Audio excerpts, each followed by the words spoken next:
welcome back everyone to the Roots and Resilience podcast. I'm back, Mandie is back, and we are here for episode 3.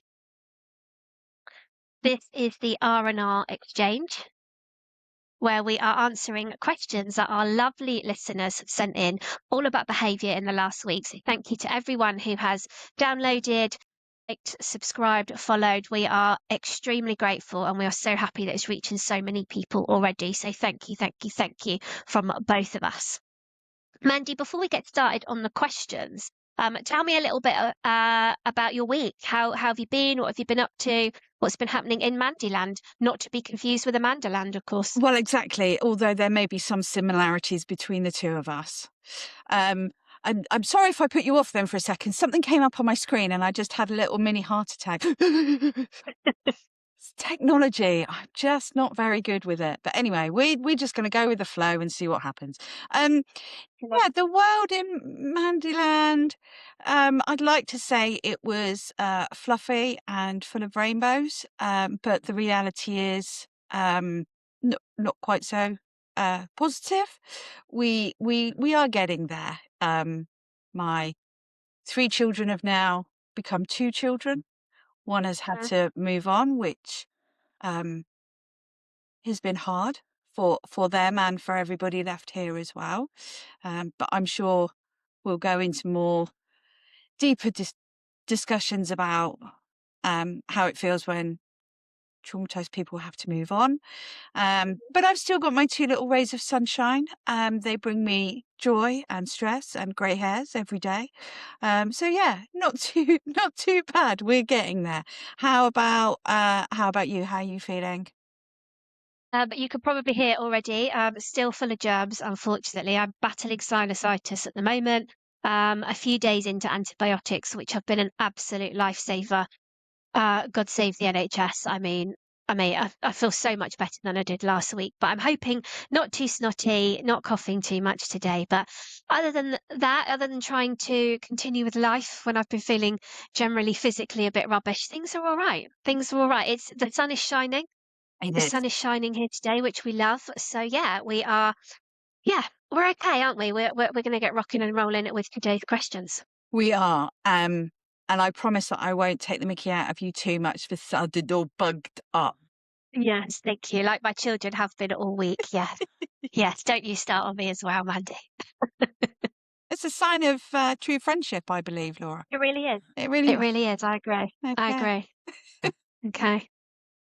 So our first question today is linked to behaviour as a communication, and it's from, we are going to anonymise names, but just so that people have a rough idea of whose questions we're answering. This is from Sarah from Doncaster, and she is asking us, why do her children sabotage good moments or special days? So really thinking about behaviour as a form of communication and sabotage, and particularly the good stuff and the special moments. Mandie, have you had much experience of that in your role as a therapeutic parent? Oh, I can hear it already. Tell us. Tell us what's happened and tell us what you have found maybe helpful. So many stories to tell, so many. And yeah, as a parent, I have tried my hardest to create a magical, wonderful day out and give my children a really special experience. And it's okay while we're there, but then the fallout afterwards is just ridiculous. And I think from when it first happened, from that standard parenting point of view, it is frustrating and it is really, really annoying. And I felt like saying, why are you doing this to me? Why I put all this effort in and I'm trying to make everything magical and wonderful for you. How ungrateful are you?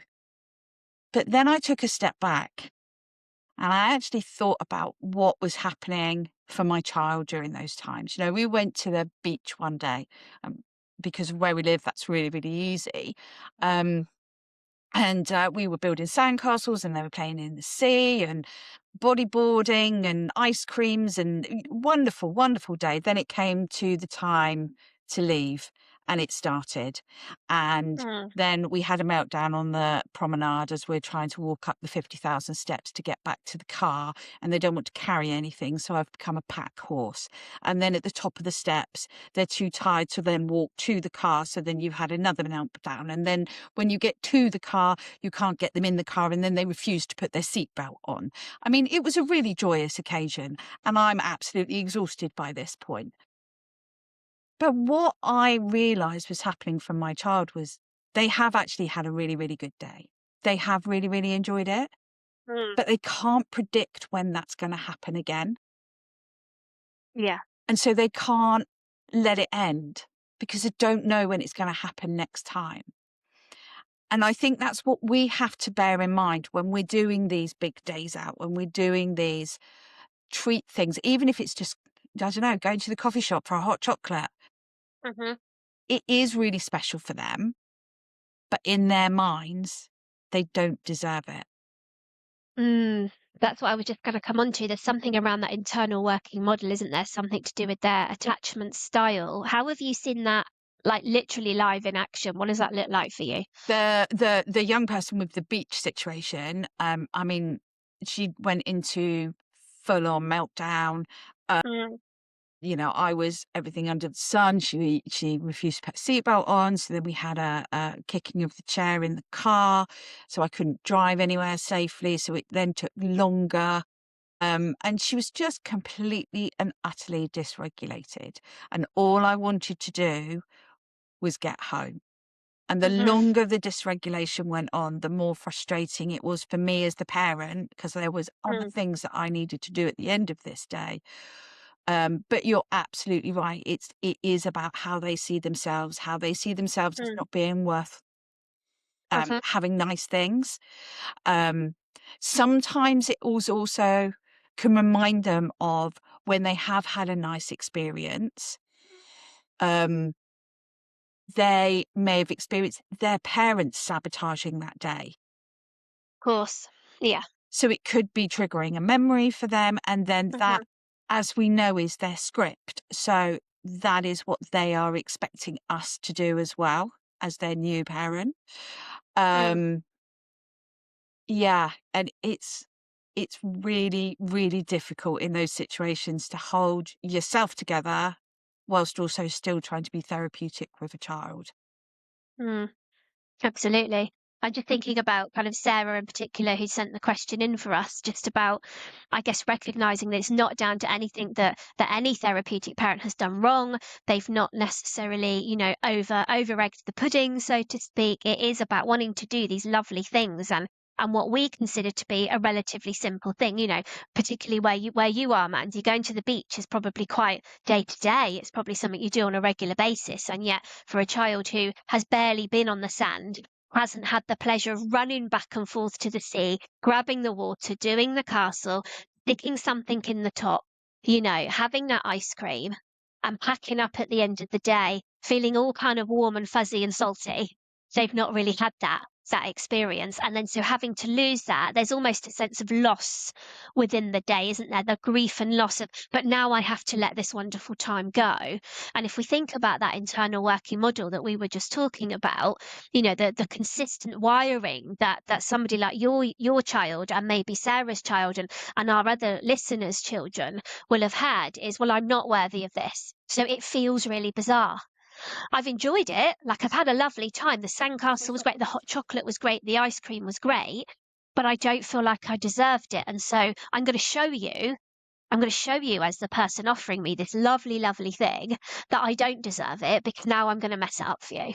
Now I'm going to make it really, really hard so that when you think back on this day, you don't think back to the smiles that I had, to the joy I had running through the sand, to the joy I had having that first lick of that ice cream, that first sip of hot chocolate, or whatever the day was all about. You are going to remember the fact that it was ridiculously hard work to get back in the car, to be the pack horse carrying everything back, the meltdown, putting the car seat on, and possibly even up to bedtime. That's what you then remember as opposed to the good stuff, because that's what the child's internal working model says. I'm not worthy. I'm not good enough. I'm not special enough. And these lovely days out, they just don't happen to me. Yeah. So let's prove to you why. So Let's prove to you why. what I learned from that experience was a few things, and Sarah might find these quite helpful. So the first thing I do now is I make things as predictable as possible. So even if we're going to the beach for the day, I will show my child where we are going. I will show her how long it's going to get there. I will plan out what's going to happen through the day, and I will give them a time. Although this young person didn't really get the idea of time, but I would certainly give some kind of structure to the day. Sure. When it comes to time to leave, I would do a countdown. So we've got half an hour left, and then we've got 15 minutes left, and then we've got 5 minutes left, and it would be very, very predictable. If that meltdown in the car still happens, I mean, there's nothing I can do about not being a pack horse because you've got to take what you've got to take to the beach. But if I can minimize it, then I will. If I can then get to the car and then just allow them time and name how they are feeling. So I would say things like, wow, we've had a wonderful day, but I know it's really hard when we have to leave. And it's okay to feel a little bit sad. Should we just have 5 minutes in the car before we start going home? And I would then also prepare to not have 1,000 things to do once I got back, because that takes the pressure off of me then. So the dinner could be something that I can just whip out the freezer and cook really easily. Or it might be picking up fish and chips on the way home. Or if my husband's home, I might leave him in charge of cooking the dinner that night. And then all I need to focus on is regulating that child. And I can do that because I'm not preoccupied with 1,000 other things that I've already put on a list to do. Yeah. We can't change by force how our children react to things. Telling them that they're being selfish, by the way, really not a good way forward, and it's never going to get you anywhere. But what we can do is we can take control of how we are doing. We can organize our own time and our own activities afterwards and during, so that we know that our child has got to be our main focus. Does that make sense to you, do you reckon? Absolutely. Absolutely. Yeah. Yeah. I hope that Definitely. really helps, Sarah. Great question. Great question. Okay, number two. This was a voice note left for us, wasn't it? And this was Dave with the Welsh accent. So we're going to assume that Dave is from Wales. Apologies, Dave, if you're not. We are making an assumption. But Dave wanted to talk about, let me find the question here, about behaviour when it comes to connection. And I thought this was a great question. So Dave was asking, how do I build trust with a child who doesn't let anyone close? How do we build trust with a child that doesn't let anyone close? Hard, That's a isn't it? great one. Great, but really hard Really, really question. good question. But Dave, that must be really, really hard for you right now. Mm, mm, I really hear you. Um, it's a little bit like we've just been talking about, isn't it? And I think that that's a bit of a common thing that we might get with a lot of the questions. absolutely. It's not necessarily about how to change your child's reaction, but maybe change how you approach that situation. You know, sometimes we do need to do that outside of the box thinking, because what we have experienced from our parents just doesn't work with our children. Yeah. So what would you advise people to do, Laura? I've talked a lot already, so you tell me, what would you advise? Yeah. I was thinking about firstly interpreting the behaviour. So the behaviour is that, I'm shutting down, I'm not engaging, I'm withdrawing, I'm putting up a barrier. There's something there that's kind of causing a blockage. So it's for me, it's about interpreting that behaviour. What is that particular behaviour trying to tell me as a parent? And if we think about the fact that as human beings, we're social creatures, we are designed to have connection. That's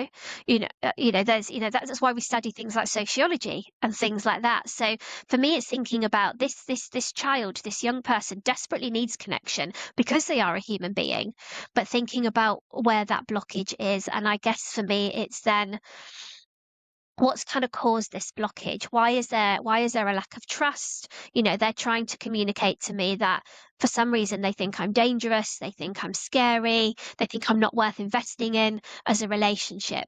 There's something around that there.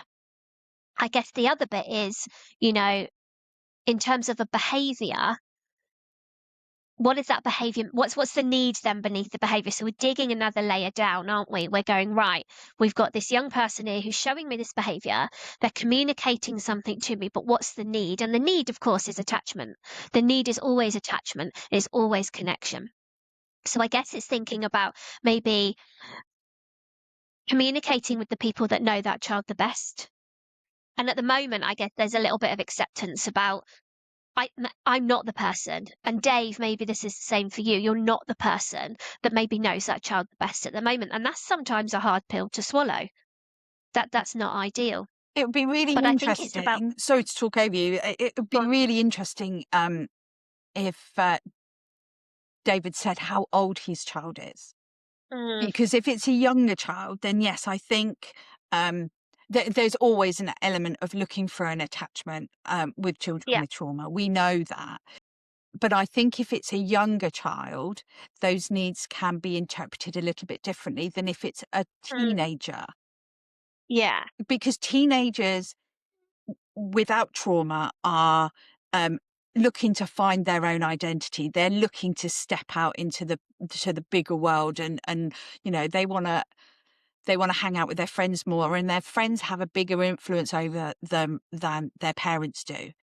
But if you then add in there a layer of trauma and not feeling attached to a secure adult securely enough, we can sometimes see teenage behaviors, especially with traumatized children, really, really rejecting. Um, and just as a surprise, I have experienced this. And so I think how I dealt with that in my own home was I did little things to remind them that I was still there no mm, matter what happened. So it might be when they've been up in their bedroom and they've refused to come downstairs, I make them a drink and I just go up and I knock on the door and say, I've left a drink outside for you. I hope that's okay. Or if they're gaming, I mean, I can't think of anything worse. It's not my natural interest, but I will sit in the room and I will take an interest in what they are doing. If there's a particular TV show that I know that they like, I would sit with them and watch it with them, even if I thought it was utter nonsense. And you can do those kind of things with any mhm, age child. But I think when we're talking about that adolescent period, I think it's even harder to try and keep that yeah, connection with a young yeah. person. Yeah, and then it becomes, I guess, the small subtle things, doesn't it? Like, noticing they've run out of shower gel or there's this much left in the bottle and buying their favourite, as a form of connection. But letting them know, it's not because you want the glory of replacing the shower gel, but it's letting them know that I could see this and I solved this problem for you. And it's a form of connection. Having plenty of their favourite biscuits in the tin is a good one, isn't it? Yeah, stuff like that. If you know that they've got a favourite pizza or something, maybe that's what's on the menu a little bit more regularly. I'm not saying let's pump our children full of pizzas, obviously, but things like that a little bit more can be helpful. Um, yeah, and I think thinking about the routines, but in terms of that, the bit that Dave asked was about building trust. It is about the consistency. It's about doing what you said you were going to do. So if you said that you were going to, that we have dinner every night at 6, then dinner has to be every night at 6 so that you are trustworthy in terms of this is when we have tea. This is when we drink, this is when we have our meal. That if we're going to do an activity or we're going even just to walk the dog in the woods, for example, that this is what we're going to do. If it's a family thing, then all the family go. If we're having some downtime and some chill time, then this is kind of the window in which that happens. And I think it is just committing to what you said you were going to do. And it doesn't have to be the big stuff. And actually, the more simple and the more basic, the better, because you're literally starting from that foundation.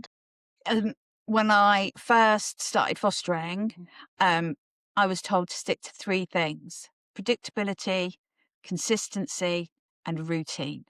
Because those Absolutely. 3 things over a period of time will build trust. And once you've got a little bit of trust coming in, then it's easier to keep that connection with your young people.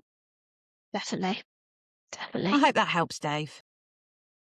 I'm sure it does. I'm sure it does. Okay, this was an anonymous question, but this was all about behavior in terms of dysregulation and in terms of that real emotional overwhelm, which I'm sure lots of our listeners will be familiar with on a daily basis. But this question asks, what's the best way to respond when a child is stuck in shame? What a cracker of a question. Shame is a whole What an amazing question. minefield all Shame, shame, shame. to itself, isn't it? And I think it's so easy to misunderstand what shame is. Mm, It's mm, something that can be really easily misinterpreted. And shame definitely. doesn't always have to come from an external force. Yeah. You said earlier about our internal working model. Um, Mhm. and for people who don't know that language, I like to call it as that voice in your head of telling you whether you're doing the right thing or the wrong thing, whether you're a good person or a bad person, whether you can trust people, and how you view the world around you. Um, and with shame, what happens is for young traumatized people, their little voice in their head is actually telling them how rubbish they are all the time. Yeah. All the time. All the time. So it doesn't matter whether you've said, "Oh my God, that's the best piece of artwork I've ever seen anybody do before."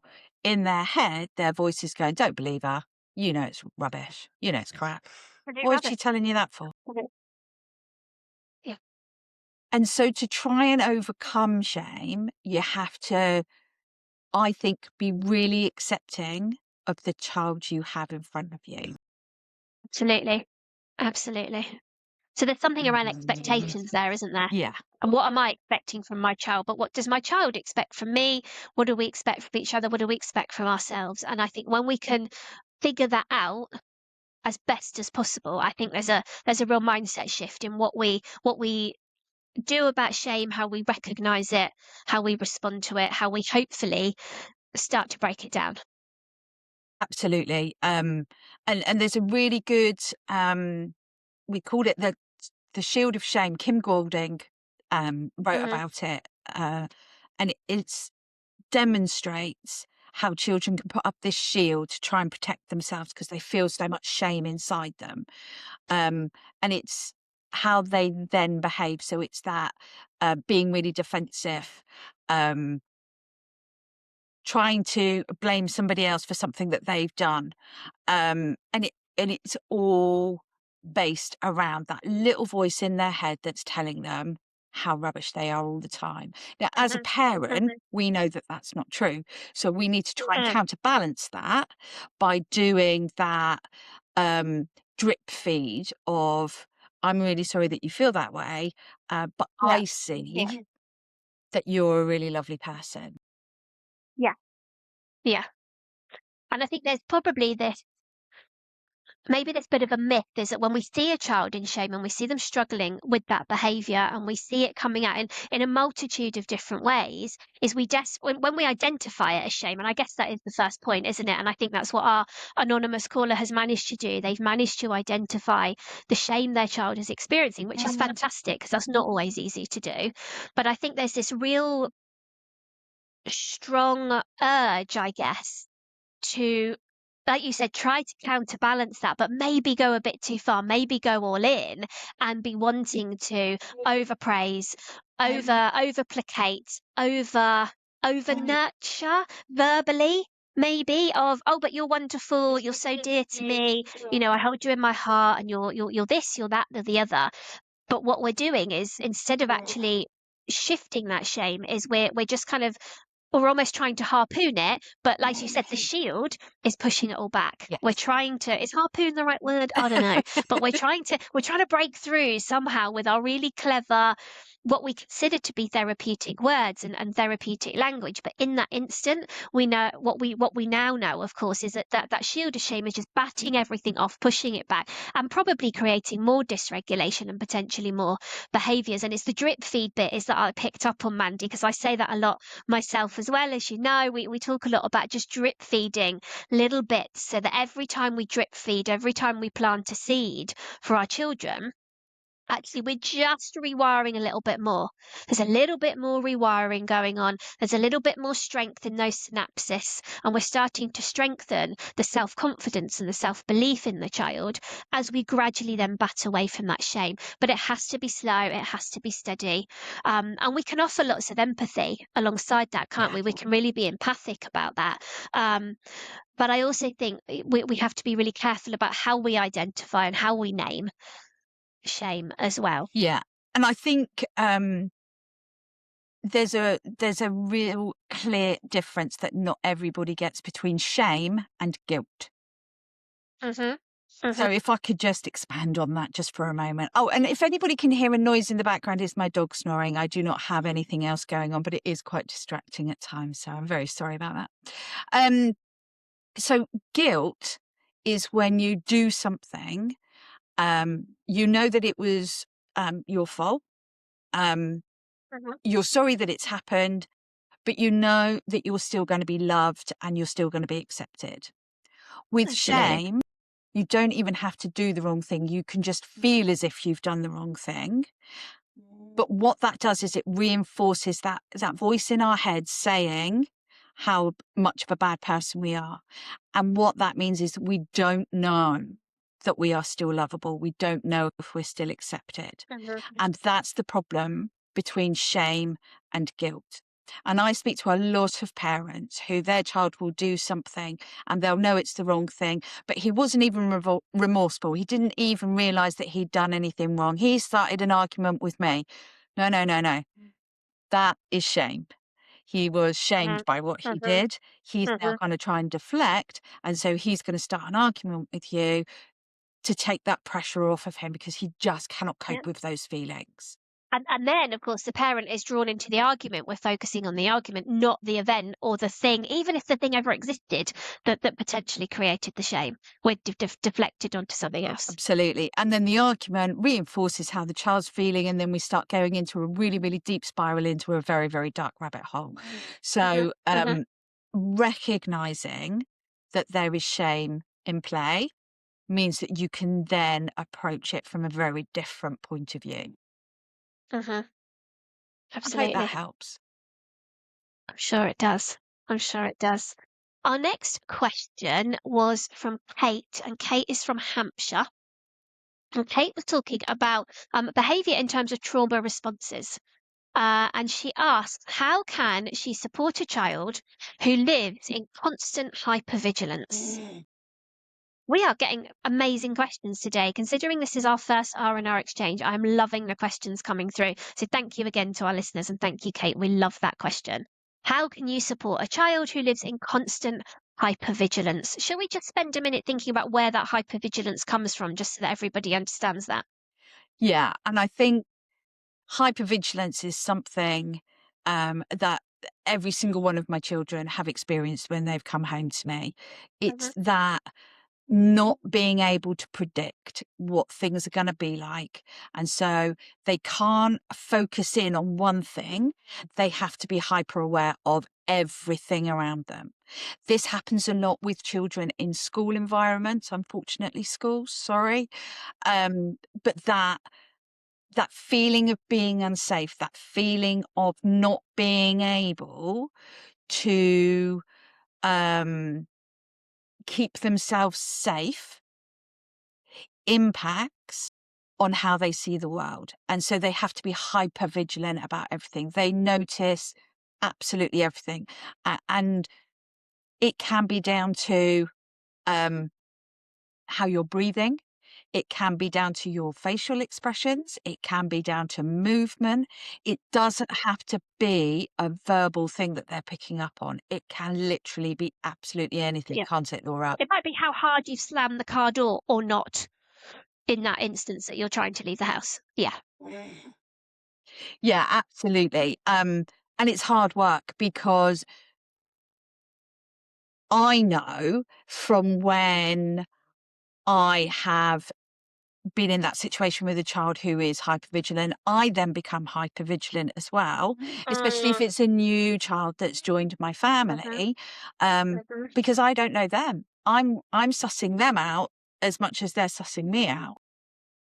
Using that mhm. energy to be so aware all the time is exhausting. Really is. Yeah, So if yeah. I found it exhausting as a what I'd like to call a stable, relatively normal adult, I know questionable. Um, Imagine how that young person feels. They Yeah, must be hypervigilant and drained. so drained. So that's automatically going to impact on their behaviour. Mhm, mhm, We never, ever work exactly. at our best when we're tired.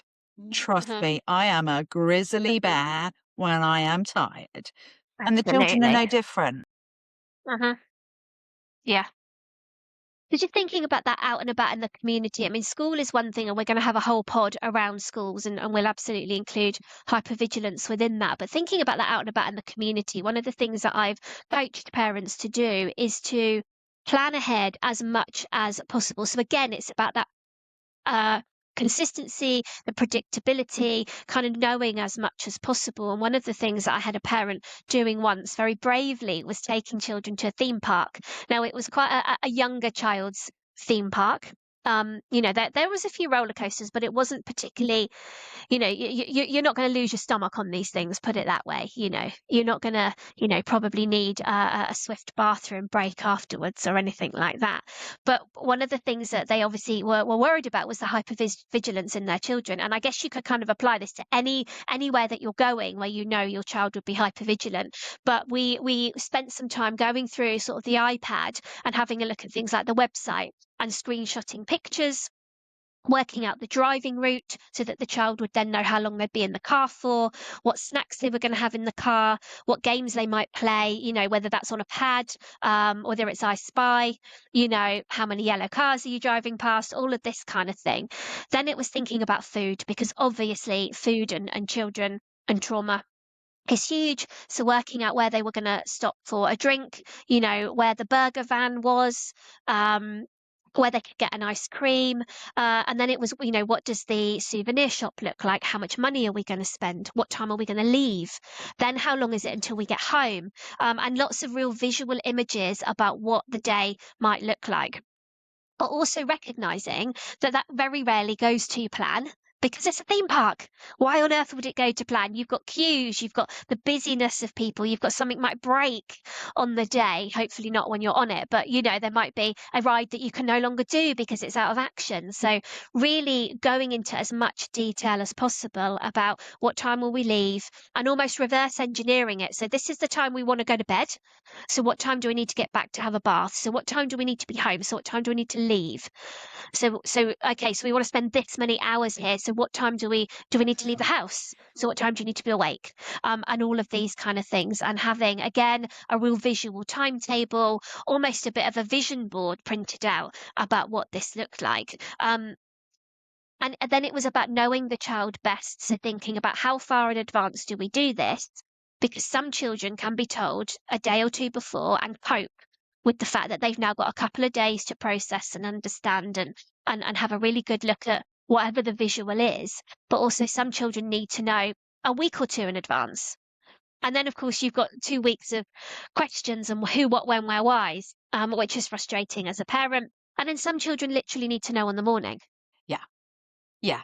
And So and it's that kind of understanding some of that bit for that hypervigilance. comes down to understanding your child best. Um, and I um I was invited to go to a theme park with quite a hypervigilant child, and I actually made the decision to not go because I felt not that I wanted to stop them from having that experience, but I felt that um that overstimulation, that lack of unknowns was just gonna be so overwhelming for them they wouldn't actually have any space to enjoy the day. Yeah. Yeah. So my I suppose, top tip, if you want to call it, would be to try and reduce the demands on a hypervigilant child as much as you Mhm, possibly can. mhm. Stick to routine. If you are going out and about, you shouldn't have to stay in your own home, but if you are going out and about, then make sure that you've pre-taught where they're going so that they can start to picture, oh, can you remember when we looked on the internet and this is this part of the path that we're walking on, or whatever it is. If you're going to a place which does have crowds and a lot of people or a lot of noise or lights, like somewhere like I went to Flip Out at the weekend, so overwhelming, not quite sure how I feel about that. That's a whole different discussion though. Um, or even just going to the shops. They want some new clothes. We're going to go to the local shopping centre. That hustle and bustle can still be really, really overwhelming. So if you can, choose a quiet place, Yeah, like a time yeah. in, time out zone. We don't do time out as therapeutic parents, but what I mean is when you see them getting more wobbly, then go to that quiet Mhm, area where you can just sit, do some deep breathing, connect, co-regulate, calm, no pressure, mhm, um, mhm. and just be walking alongside them at their pace rather than either dragging them behind you or trying to push them up a hill, um, because that's not going to help them. It's just going to overwhelm them. And it is Absolutely. frustrating when you've got a long list of things and you just want to go to the shopping centre and you want to go here and you want to go here and you want to get it done and it's really busy and you haven't got time for a coffee. You need to change that mindset to actually, when I'm on my own, that's how I can do the shopping centre. But when I'm with my child, I need to think completely differently and I need to swap that out. Yeah. Absolutely. Absolutely. And I was just thinking as well about maybe some gentle touch in there as well, kind of some rhythmic touch. So maybe a hand squeeze, if you can do, just as a regulating thing, and to let them know that you're there. And I guess, little shoulder squeezes, arm rubs, whatever that might be, some sort of regulating, rhythmic, gentle touch to let them know that you are there and hopefully just kind of ease off that maybe 100% hyper to maybe 98, 99% now and again. Be kind to yourself. What's the worst that can happen? Think of that. Come up with a plan beforehand of how you're going to overcome that worst that might happen. Um, so we go to a theme park. My child couldn't cope with queues. So we might have gone, he may have had to queue, he would have had a massive meltdown. I would have just gently guided him to a quiet place. If that doesn't work, we get in the car and we go home. Just be kind to yourself. Don't put additional pressure on you because of, especially in public places, what other people are going to think of your parenting. Ignore them. They don't count. Okay. They don't know your child. They don't know their background. They don't know how hard you're working to hold it all together. Just ignore them Mhm, and do what's right for mhm. you and your child. Yeah, absolutely. Absolutely. Good stuff. Good stuff. Shall we do our last question for the R&R exchange today? Absolutely. These are so good. I Good. think we've got time for one I'm more. loving it. We've got time for one more. Squeeze Let's it do one in. more. So our final question is from Carol from the Northeast, and Carol has asked us about behaviour in the everyday, and she asked how can she handle lying and stealing without shaming her child? Oh, Oh, another oh. juicy one. Another juicy gem. Oh, lying and stealing. It's interesting that those two have come together. They often It's do, though. interesting that They don't they they? do. I, They're not an exclusive couple, but I think they're pretty steady together, aren't they? they would definitely be matched together on Definitely. internet Yeah, dating. Um, absolutely. Lying and stealing. Whoa. Mm, You see, the problem is a child will steal, um, not necessarily out of any kind of pre-organized, well thought out, great train robbery kind of plan. Um, sure. some sometimes it's just So that really would be amazing. I mean, that would be one hell of a Hallmark movie, let's be honest. it's quite instinctual with them. Let's be honest. I Yeah. see that chocolate Yeah. bar. I want that chocolate bar. I'm going to have that chocolate bar, even if you're in It's the my middle of chocolate bar. Tesco's. Yeah. But then the shame they feel from doing the stealing Mhm. then leads to lying about it. So that's where I think that match is made. Absolutely. Absolutely. Yeah. Um, Yeah. for me, the best way to deal with stealing is when you know that it has happened, be confident in that knowledge. Yes. I Yeah. know this happened and you took it, and the consequence is I've had a child take money from me. You took that money. I know you took that money. You have till the end of the day to pay that money back, or I'm going to take it off your pocket. Absolutely. Absolutely. Done. I'm not going to discuss it. I'm not asking you loads of questions. I'm not going to ask you why you did it, because actually I Mhm. know that you don't know. It's just a Yeah. thing that you've done. Absolutely. But be confident. If they steal from a shop, don't take them back to the shop.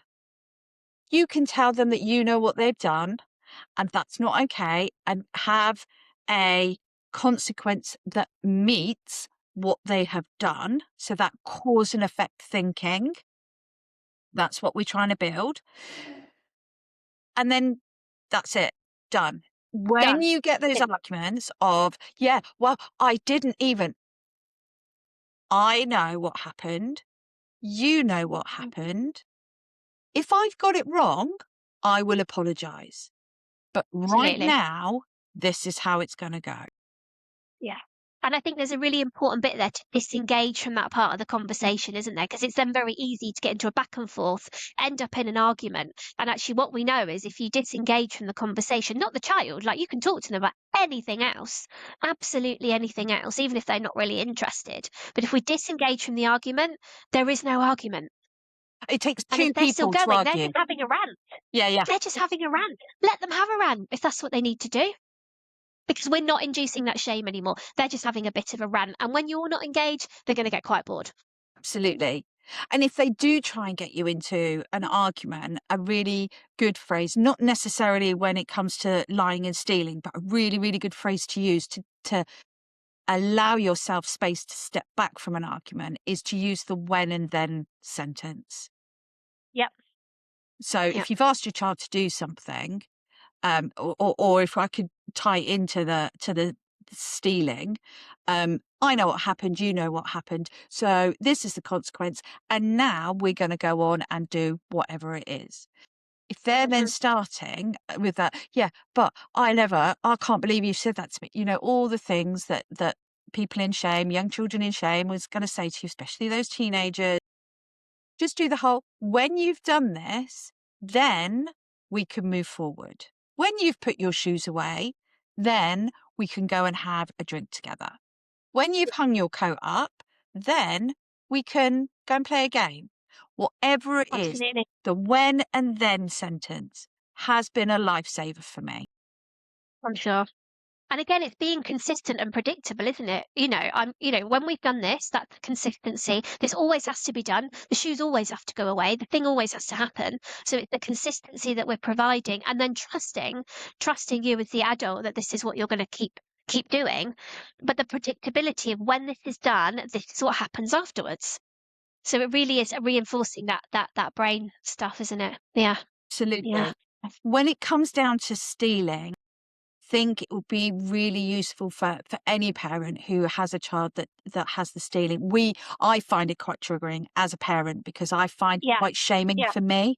If my Mm, child steals from the local shop, I've got to still go in that local shop and I know what my sure. child's done, and the shopkeeper probably knows what my child's done, and I've still got to face them. So I need to deal with my own shame around that, whilst also managing my child's behaviours. So I would always suggest to people who are in that situation to reach out and speak to somebody who gets it, Absolutely. get some support. I'm sure Laura won't mind me mentioning, we both have done work for the COECT, the Centre of Excellence in Child Trauma. There are people there who not only get it, but will be able to help you come up with alternative reactions and strategies, because it can be quite an isolating behavior, lying and stealing. Mhm. Mhm. Very much so. Very much so. And I think the key bit is with these kind of strategies, being very factual, and disengaging and using the now and then sentences is it's not a magic wand.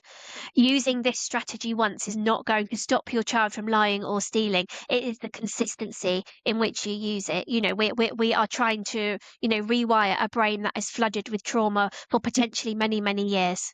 So it's again being realistic that just because I've done it once and it hasn't worked doesn't mean it's not working. It just means you need to keep on doing it. So I think that's part Absolutely. of the message there as well. Yeah, for sure. And understanding your child. Remember, you are your child's expert. So you know Absolutely. their history. I've had a child say to me, "Well, it's not my fault I steal.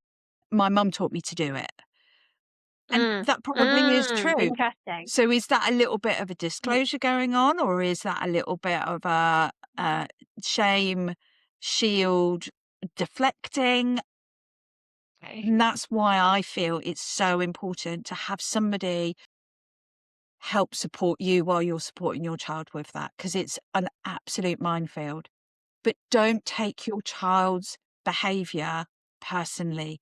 It's not about, I mean, obviously we are really important, but it's not about you. It's about what's happening for your child at the moment.